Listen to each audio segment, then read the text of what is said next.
दुलाराय आसामावनो रंजालु बैसागु बोथोरनि फोरबोआ खुंफुंजानायनि गेजेराव मात्र साननै सानथामसोल'सै बे थासारिखौ लानानै दिनै क'क्राझार जिल्लायाव हादोरसा सरकारा बिहु खुंफुंग्रा आरो बैसागु फोरबो फालिग्रा आफादफोरनो 1,50,000 राङारि अनसुंथाइ होनायखौ लानानै दिनै क'क्राझार जिल्ला नाङैनो मोनसे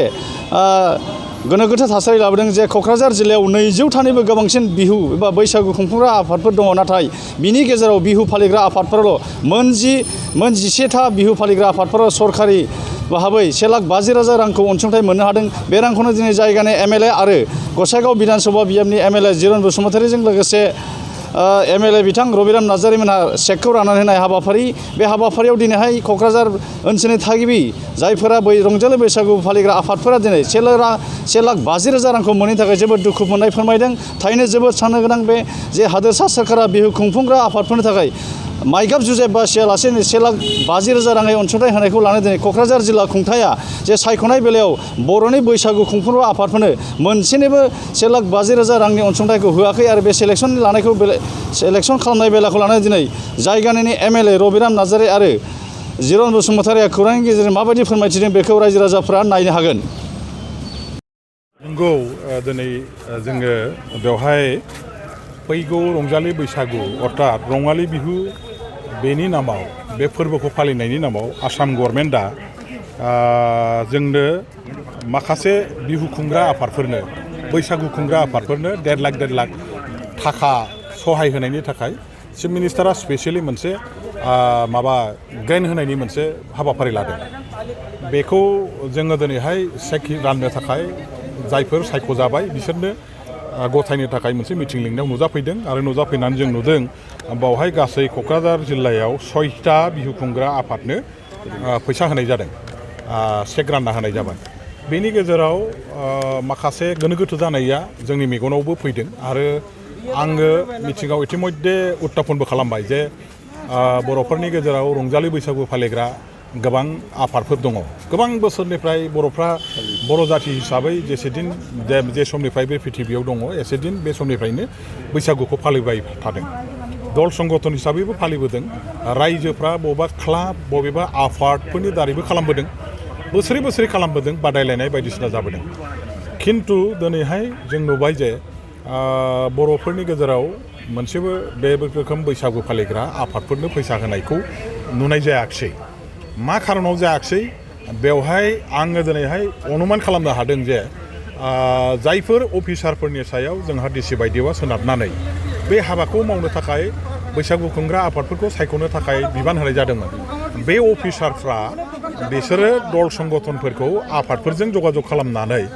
जाय आफादफ्रा बैसागु खुङो बेबायदि आफादफोरजों जगाजग खालामनो रोङैयावनो बिथांमोननि नैबे बैसागु खुंग्रा आफादफोरखौ सायख'नायनि बेलेखायाव गोबां गोनो गोथोआ फैबाय, जायनि थाखाय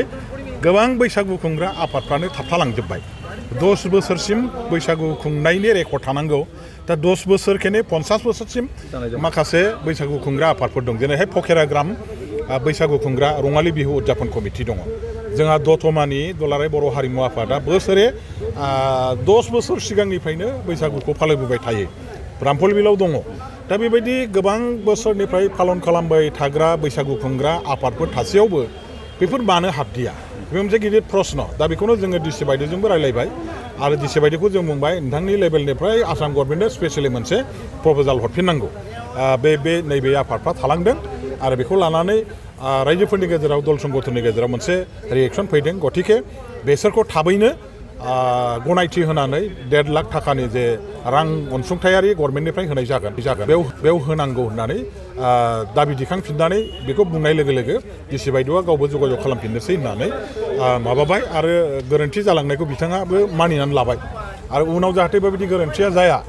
बेखौ जोङो खावलायनाय जादों जे क'क्राझाराव बर'फ्रा मेजर मोनसे जोङो लिडिं कमिउनिटि आरो बर'फ्रा बैसागुखौ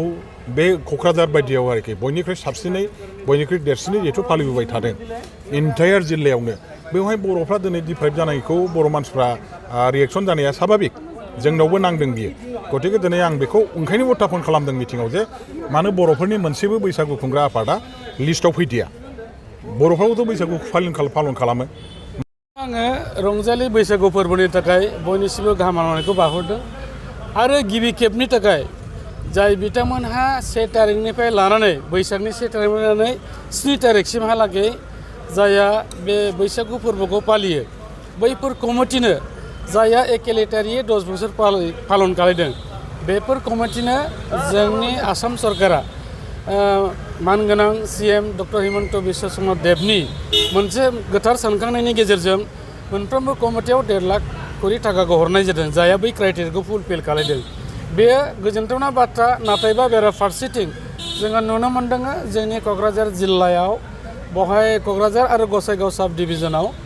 जोंनि रंजालि बैसागु फोरबो जाय खुंफुं आफाद बिथांमोननिफ्राय मोनसेबो जोङो मुंखौ नुनो मोनाखै दा बेनिखायनो जों बेखौ गोथौ आरो गुवारै सावरायदों बेखौ एसे तदन्त खालामनांगौ जाहाथे जोंबो बा जोंनि बर' हारिनि गेजेरावबो रंजालि बैसागु जे फोरबो खुंफुंग्रा आफादफोर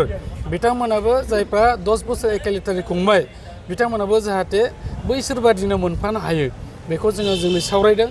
आरो बेखौ मोनसे प्रप'जाल हरनाय जागोन आसाम सरकारनिसिम नोजोर बोनाय जागोन जाहाथे जोंबो मोननो हायो मानो होननानै बुङोबा बे फोरबोखौ बयबो गोसो गोथारै फालियो गतिके बयनोबो समानै होनांगौ समानै नायनांगौ आरो बे रंजालि फोरबोखौ जोङो मोनबाबो खुङो मोनाबाबो खुङो नाथायबा जिहेतुके सरकारा जोंनो अनसुंथाइ होदों अनसुंथाइखौ जों बयबो मोननो लुबैयो दा बेनिखायनो सोरखौबा दस्रा नोजोरजों नायाजासे बयनोबो जाहाथे समान फैयो बेखौ जों बुंबाय जोङो खावलायदों आरो बिथांमोना बेखौ सरकारनिसिम नोजोर बोगोन आरो जोंबो सरकारनियाव बुंगोन आरो लोगोसेयै जोङो खावलायनो नागिरदों जाहाथे बे मोननायखौ लानानै एबारनि रंजालि जे गोथार बैसागु फोरबो बेवहाय जोङो खुनु मोनसे गोसोआव दुखु दाहा लायाजासेनो जोङो सिगांनि बायदि जेरैबायदि खुंदों एबारबो जाहाथे खुंलांनो हायो बेखौहाय आङो खावलायदों रायजोनिसिम আজি আমাৰ মাননীয় মুখ্যমন্ত্ৰী মহোদয়ৰ এটা পদক্ষেপত এই অনুষ্ঠানটো কৰা হৈছে আমাৰ 1.5 লাখকে যিসকল বিহু কমিটিয়ে যোৱা 10 বছৰৰ পৰা বিহু সেলিব্ৰেট কৰিছে 7 বিহু পালন কৰিছে আৰু কিছু কমিটি আমাৰ হাতত এনেকুৱা আছে যে তেখেতসকলে কৰিছে ডাঙৰকৈ কৰিছে কিন্তু 7 বিহু নহয় বহাগী বিদায়হে কৰিছে বহাগী বিদায়ৰ কাৰণে নহয় বৰ্তমান 7 বিহু পালনৰ কাৰণে হৈছে আৰু এনে ধৰণৰ আমাৰ 1.5 লাখকৈ 6খন বিহু কমিটিক আমি দিছো বাইদেউ ইয়াতে থাকি গ'ল আৰু খেলি হয় এইটো কথাটো মই মোৰ নটিছত অহাৰ লগে লগে মই গোটেইখিনি খবৰ ললো হেতুৱে মই এতিয়া কৰি আছিলো সাৰ্কেল অফিচাৰ আৰু আমাৰ অফিসতো খবৰ লৈছো ইয়াতে সমস্যাটো এনেকুৱা যে কোনো ধৰণৰ ৰেকৰ্ড নাছিলে যে এনে ধৰণে 7 দিন সেলিব্ৰেশনটো কৰা হৈছে মানে কোনো ধৰণৰ ডকুমেন্টেশন বা কোনো ধৰণৰ এনেকুৱা ৰিপৰ্ট নাছিল কিন্তু যেহেতু মোৰ নটিছত বস্তুটো আহিছে এতিয়া আমি আৰু ডিটেইল কৰি আছো দুখনৰ কথা আমাৰ মোৰ নটিছত এতিয়া আহিছে হাৰিমু আপাত গোসাইগাঁও আৰু দতমা তো এইখিনি মেটাৰ আৰু অলপ ডিটেইলড আমি চাই মই জনাব পাৰিম দুটা কথা 11খনৰ লিষ্ট অৰিজিনেলি গৈছিল কিন্তু তাৰ পিছত 6খনহে আফটাৰ থাৰো ভেৰিফিকেশ্যন আমাৰ ফাইনেলি আহিছে আৰু এই 6খনৰ আমাৰ এটা ডকুমেন্টেশনখিনি আছে ভেৰিফাই কৰা হৈছে যে এইখিনি মোৰ দেন 10 ইয়াৰ্ছ ইনফেক্ট কিছুমানটো 60 ইয়াৰ্ছ হৈছে 70 ইয়াৰ্ছও হৈছে এনেকুৱাই গোটেইখিনি কমিটি আছে আমাৰ তাত ফাইনেল যিখন লিষ্ট তাতে 6খন আছে